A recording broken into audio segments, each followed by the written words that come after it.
content or whatever content that Google has pulled from the page, or it's a written description.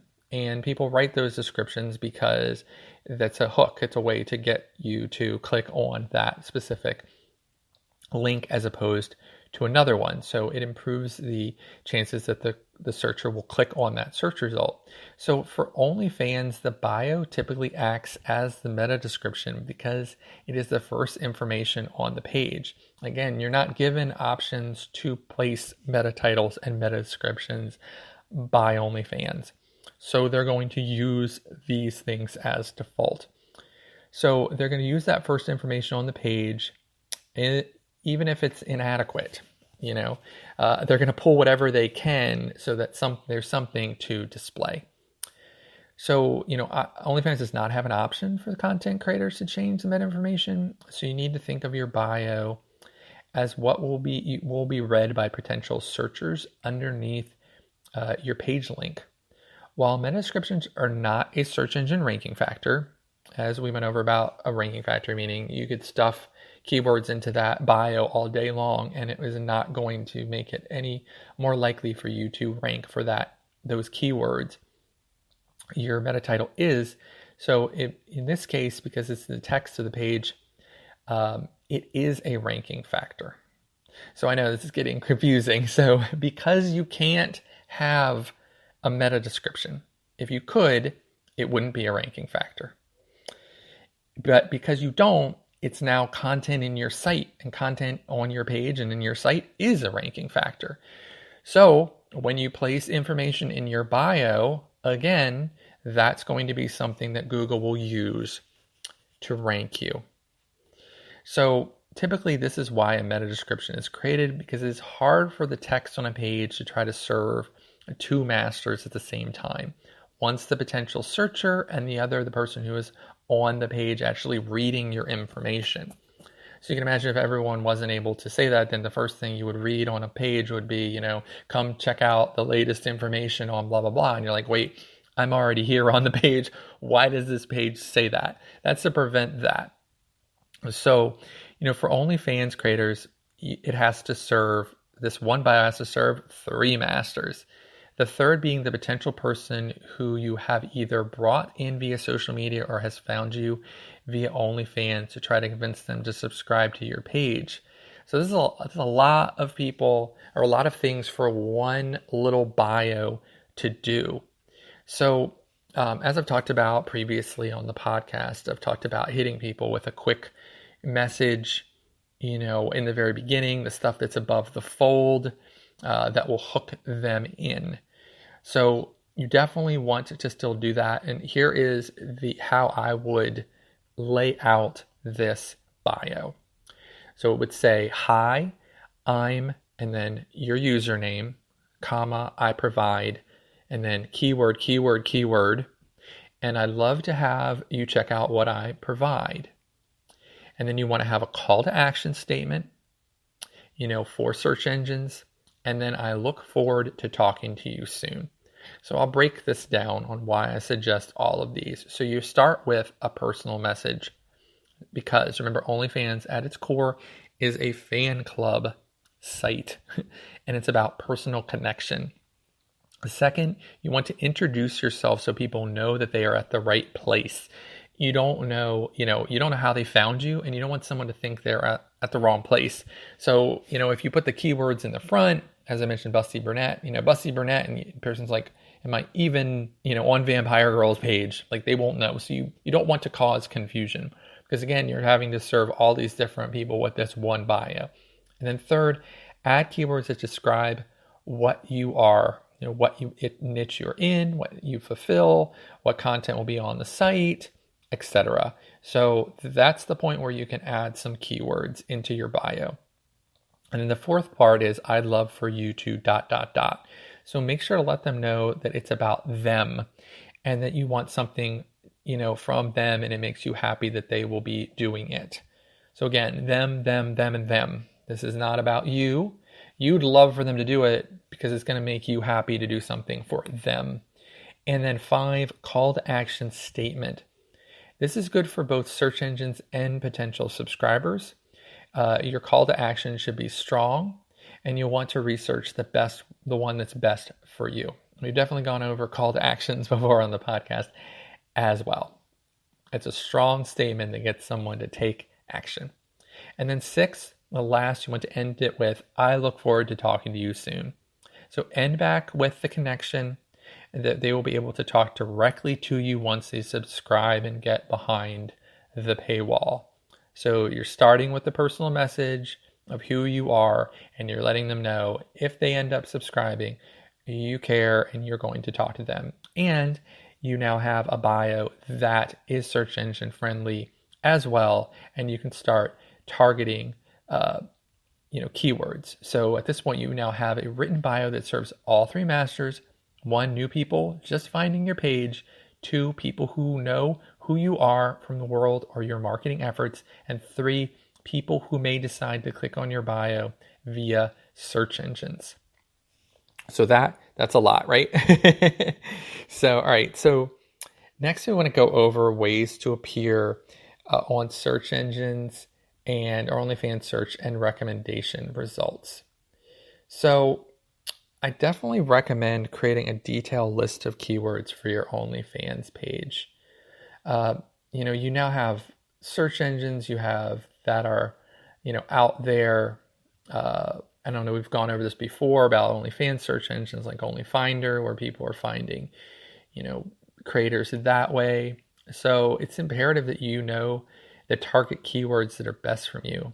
Or, you can do this yourself, typically by searching popular hashtags that are related, or related searches on Google. And you want to keep a spreadsheet of these terms and utilize them on OnlyFans pages as well as your social media.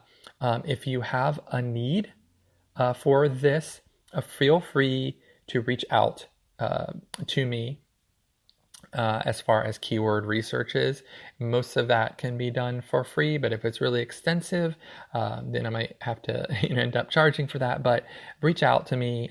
It's something that I just have all those tools anyway, and it's a good way to kind of know what your niche is and to be able to expand it and to be able to optimize that profile correctly. So you want to go ahead and place keywords in the most optimal places on your OnlyFans account. So keep that in mind, that the more important the places on your account, the more likely you will gain benefit from the keyword. So if the keyword's in your username, in your display name, in your bio, those are going to be the ones that are most likely to bring in search traffic. And then, place keywords in your OnlyFans images. And we went over that, just making sure that your images are named correctly.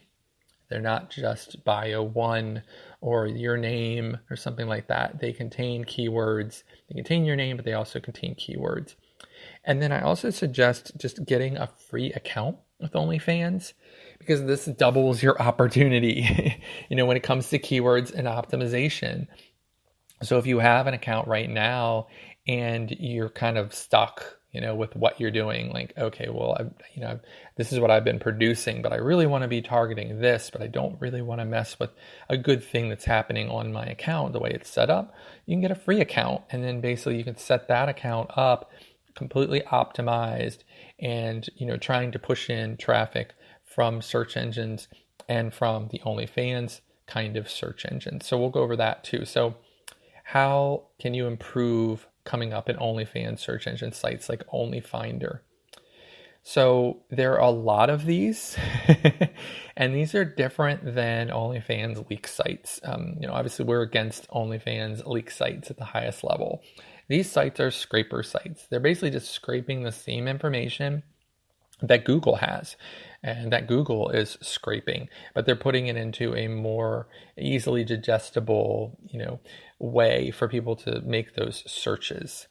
So basically you just want to know what these kind of sites are searching. First, they're searching keywords. So they only have access to what is in the front end paywall of your page.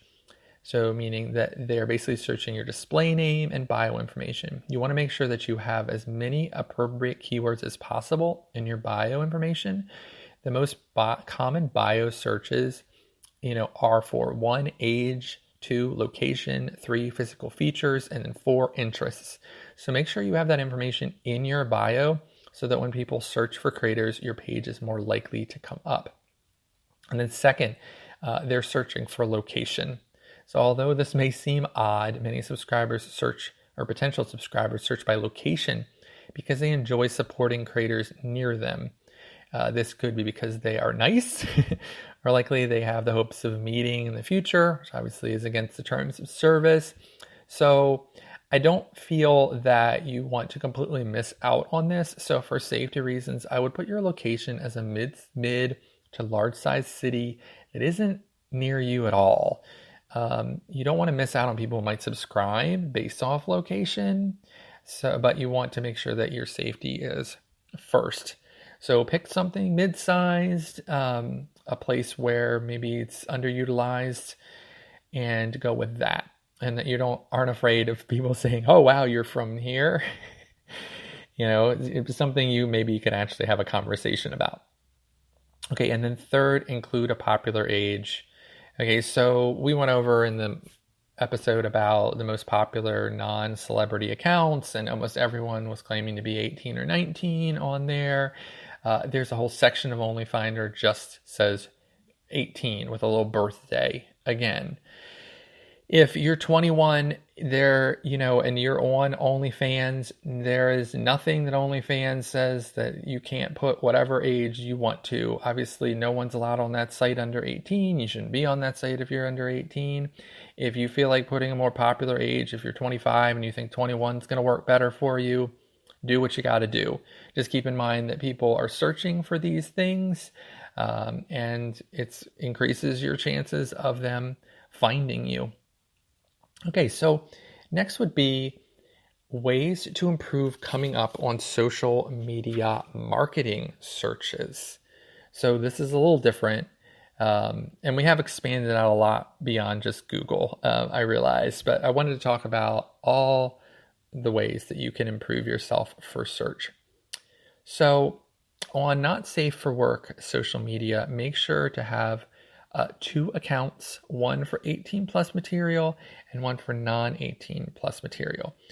Because typically even not safe for work sites have limits and will limit your results in search engines to general audiences. So you could be posting basically 99% not 18 plus material content, and it's always being flagged on your account as being 18 plus. So ideally you would have 2 different accounts here so that you would be able to come up in search engines when people make specific searches more often. Okay, so second would be make 1 post for every hashtag or keyword you're attempting to target. So nothing is worse than seeing a post with 15 hashtags in it, or even 5. Your eyes just start to blur it all out. Like even if you were interested in that particular hashtag, you don't see it. So once you post something, its engagement is what will determine if it sticks around and gets even more engagement, and thus is found more often in search engines. So if you're looking to target a keyword, place it once in a prominent way with either a solid picture or clever words around it. This will help it get more attention and make it come up in search results for a much longer time. So I also don't recommend constantly using hashtags. An occasional hashtag isn't a bad thing. You can get some of the same effort from just placing the word in a particular post without the hashtag. For most sites, hashtags do stay around longer and they become collections. So that's where the whole concept of everything needing to be hashtagged came from. This is people want to be on those collection pages. But generally speaking, if you're going to use a hashtag, use one. Make sure it's themed to what you're trying to do, because otherwise it's just going to get lost in all of the other posts. And then third, most social media is gone before you can even view it these days. So keep that in mind, that whatever you're posting beyond your followers who engage you is likely very disposable. So you want to make sure to let your followers help you push things up in search results on social media. That means the best way to get others to see you is to provide red meat, quote unquote, to your loyal dogs that follow you. Give them exactly what they